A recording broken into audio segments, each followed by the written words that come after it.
এমন কোন ওষুধ তৈরি হয়নি, মানে যে ওষুধটা তৈরি হয়েছে সেটা দিয়ে শুধু বাচ্চা নষ্ট করা যায়। হঠাৎ করে এরকম বমি করছিস কেন? কদিন যাবত মাথাটা কেমন ঘোরাচ্ছে আর কেমন যেন বমি বমি হচ্ছে, ভালো লাগছে না কিছু। টক খেতে ইচ্ছা করে? হ্যাঁ করে তো মাঝে মাঝে। আলহামদুলিল্লাহ, সুসংবাদ আছে, ঋতু তো মা হতে চলেছে। এটা অসম্ভব। আর নিশ্চয়ই ওর কোনো গ্যাসের প্রবলেম না হলে ওর পেটে ব্যথা হয়েছে। না, আমারও তাই মনে হয়। তাহলে চল ডাক্তারের কাছে যাই।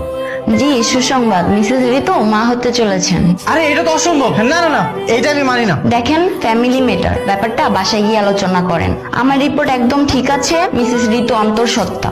আচ্ছা, এই বাচ্চার বাবা কে? জাস্ট কিছুদিন হলো আমাদের বিয়ে হয়েছে, আমি তোকে টাচ পর্যন্ত করিনি। মিথ্যা কথা বলিস কেন? গতকাল রাত্রেও তো তুই আমার পাশে শুইলি, আমাদের টাফ লাগলো না? এরপরে তো তুই এই যে পরশুদিন বাইকে চড়ার সময় আমাকে বাইকের পিছনে জড়ায় নিয়ে বসলি, তুই মিথ্যা বলিস কেন? ঘাড় ধাক্কা দিলে আর বাইকের পিছনে বসালে কি কেউ প্রেগনেন্ট হয়ে যায়? না